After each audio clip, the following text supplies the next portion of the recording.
Hey there, this is Amelia here. Welcome to Amelia's crossdressing story. Today we are going to share a story called Trip to Paris Part 21. By Teddy. For more interesting and exclusive stories, please subscribe to my channel and support me at Patreon. The next morning when they came down for breakfast, Ronnie's father had already left, and her mother was sitting at the table by herself. Both Ronnie and Jason said together, "Bonjour, mère." "Bonjour, enfant." Ronnie and Jason worked together fixing their breakfast, and then they sat with Ronnie's mother. She just stared at Jason and smiled. He looked back at her with a questioning look, but it was Ronnie that asked, "Mère, what are you smiling about?" "Oh, nothing," her mother replied. "Mère? I was just remembering last night." "What about it?" "Just how feminine Jason looked when he walked in, and what a surprise it was. And, now, how masculine he looks." Ronnie looked at Jason, smiled, and said, "Yes. It makes for some fun times." A week later Ronnie and Jason were back home in the States, and were meeting Amy and Linda for lunch at one of their favorite places. They talked about the trip to France, especially the trip to Paris, and the reaction Ronnie's mother had to meeting Jamie. And, as they were leaving the restaurant, Ronnie said to Linda, "Can we stop at your shop?" "Sure." "Why?" Linda replied. Looking at Jason, Ronnie said, "Someone is getting his ears pierced." "Both of them." "I'm what?" Jason responded. "Getting your ears pierced." "No. Love. It's time. You love earrings, and the best ones are for pierced ears. But, don't I have to keep something in them until they heal?" "So? People will see him." "So? How will I explain it to my dad?" "If he asks, and I'll bet that he won't, just tell him you lost a bet with me. Remember, he's a scientist, and notices everything." "Jason," Amy said, "how many guys on campus do you see with their ears pierced?" "A lot," Jason replied, "but most are just one or the other." "But, you see guys with both done. Right?" "Yeah. Our waiter had both of his done." "He did? Didn't notice, did you?" "I guess not. And, like Ronnie said, you love earrings. And, the best ones really are for pierced ears." "I can do it for you in just a few minutes," Linda said, "and, it won't hurt. It's just a pinprick. And, once they heal, there is a way to disguise the holes if you want to. Besides, they'll be healed by the time school starts in the fall." Jason looked at Ronnie, she looked at him with a coy little smile, and he said, "All right. I guess it can't hurt." Ronnie got a smile on her face, and mouthed, "I love you." Half an hour later they were at the changing scene, and Jason was sitting in Linda's chair. Linda wheeled over a small table, and told Jason, "A lot of places use an ear-piercing gun. Those are all right, but I learned to do them with piercing needles. They just do a better job." Jason looked at Ronnie and Amy, and said to no one in particular, "Let's get this over with, before I chicken out. Just relax, and let me work. It'll only take a minute." Linda took a small marking pen, and carefully marked both of Jason's ears. Stood back to take a look, and said to Ronnie, "How's that look?" "Perfect," Ronnie replied.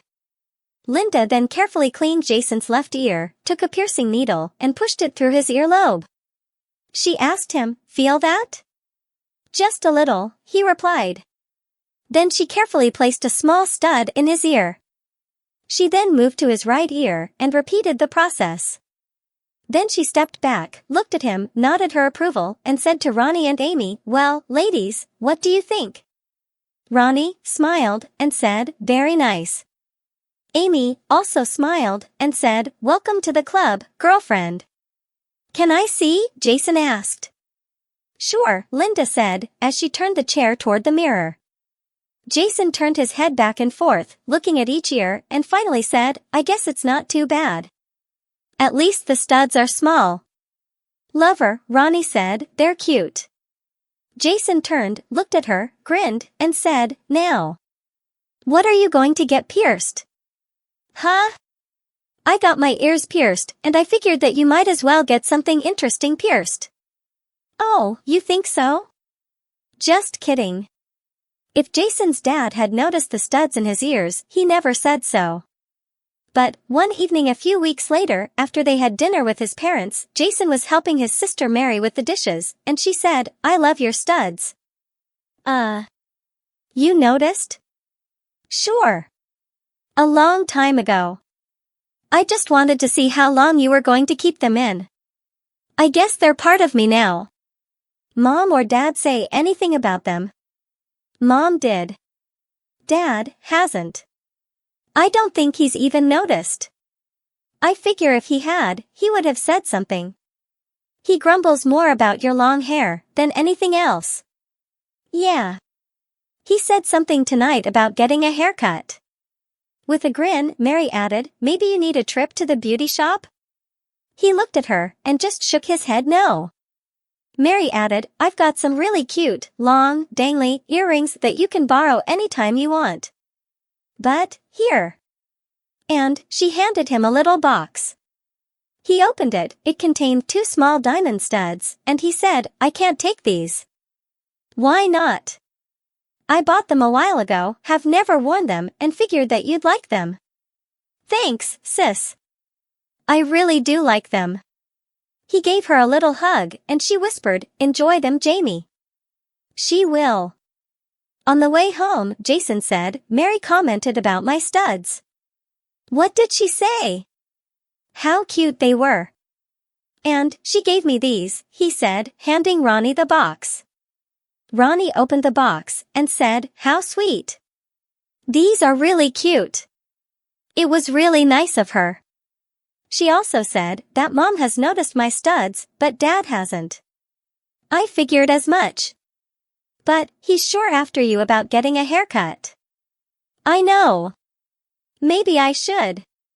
Maybe. It's long enough that you could do almost anything you want with it. Want to go to the beauty shop with me? Beauty shop. Why not just the barber? Because your hair needs to be treated properly. The barber will whack and hack. The beauty shop will treat your hair the way it needs to be treated. And, besides, Jamie really hasn't had that experience yet. It might be fun, and guys go to beauty shops all the time to get haircuts. I do need one. You could get it cut in a way that you could wear it in both a guy's style and a girl's style. Then maybe no wig. You think? Maybe. One evening, a few days later, Ronnie and Jamie were walking the 3 short blocks to the strip mall where Ronnie gets her hair done. It was a small one-operator shop, simply called Helen's. As they walked in the door, Helen greeted them, "Hi, Ronnie." "Hello, Helen." "So, is this my new customer?" "Yes." "This is Jason." Jamie looked at Ronnie with a look of surprise. "Honey," Ronnie said, "I had to tell her about you." She had to think about a cut that would work for both Jason and Jamie. "Please warn me next time." "I'm sorry." "Jamie," Helen said, Ronnie explained the whole thing. "And, I don't have a problem with it. It'll be a fun challenge coming up with a cut that will look right both ways. But, it's doable." "Do you wear your hair in a ponytail when you're a guy?" "Yes." "Good. Then we can keep it fairly long. And, you can put it in a ponytail.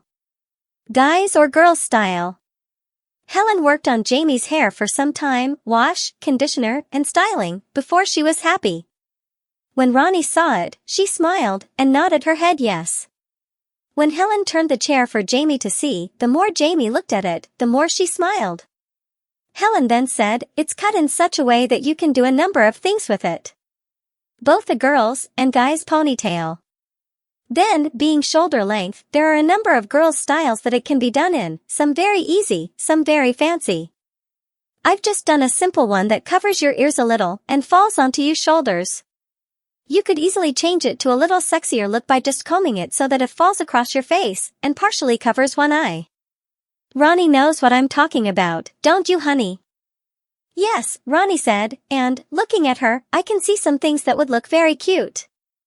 As they were walking back home, Ronnie asked, "So, how does it feel to not have a wig on, but have a girl's hairdo?" Jamie answered, "Very nice. But I hate my color." "We can do something about that." Now, their sex life hadn't changed much. They still had their little trysts on the spur of the moment, and this evening was no exception.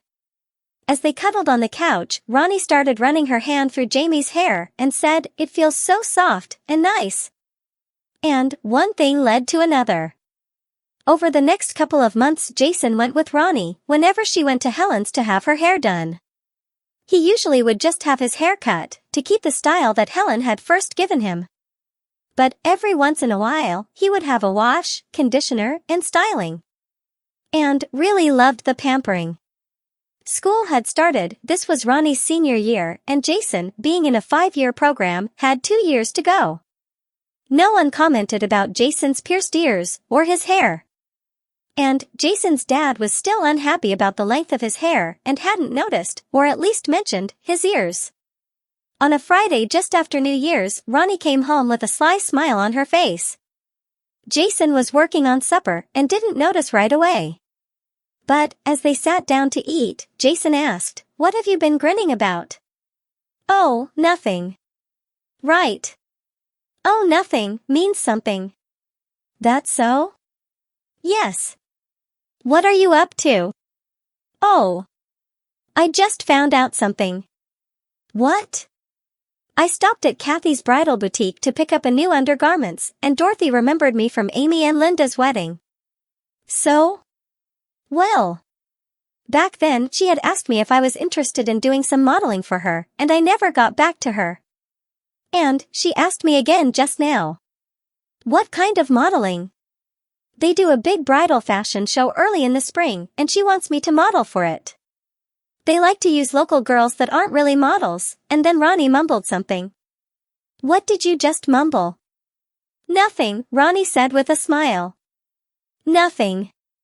I don't think so." "Now, what did you say?" "Well, Dorothy also remembered you." "No. Wait. Don't react so fast. She remembered both of us because we were so tall. And she's looking for tall models. This could be fun." "No. Honey. Love. If you want to do it, fine. But no way am I doing it. Just think of all the pretty bridal gowns that you'd be wearing." "No. Oh, I give up." The following Saturday was a girls' night out. Ronnie, Jamie, Amy, and Linda were going out to dinner and a movie. It was a dress-down night. Everyone was going comfortable, jeans, and sweaters. After all, it was January, and cold outside. Ronnie did Jamie's hair in a very nice, but casual style. Then Jamie did her own makeup in a really nice soft look. The girls went to a nice quiet restaurant that was done like a pub. They sat, and for a while, talked about nothing in particular. Then Amy asked Ronnie, "So, are you going to do the modeling thing for Dorothy?" "I don't know," Ronnie answered, glancing at Jamie. "Why?" "I wanted Jamie to do it with me, and she said no." Jamie thought, "Here it comes. They're ganging up on me." Amy looked at Jamie and said, "Jamie. Why not? It would be lots of fun." "I just don't want to." "Afraid of being read?" Linda asked. "Kind of. But, why? You're so passable. And have become comfortable with being Jamie. But, with clothes on. From what little I know of fashion shows, there would be all kinds of people there in various states of dress and undress. Maybe. But these are all local girls. None of them are professional models. So, they'll be nervous too. And they probably won't care about anyone but themselves. What about guys? Won't there be a bunch of guys there?" "No," Ronnie said. Dorothy said, "It's by invitation only. And they don't allow males, except for a hairdresser or two. Think of the fun of trying on all those wedding gowns and bridesmaids' dresses." Amy said every girl would jump at the chance. Jamie just sat there. And Ronnie said, just give up on her. She won't do it. If I do it, Jamie said, what's in it for me? Besides wearing all those pretty clothes? Yeah. Dorothy pays $250 to each girl, and you get to keep the underwear you wear. And? What more do you want? I don't know. Oh. Sometimes you are so impossible. Ronnie and Jamie didn't speak for the rest of the evening.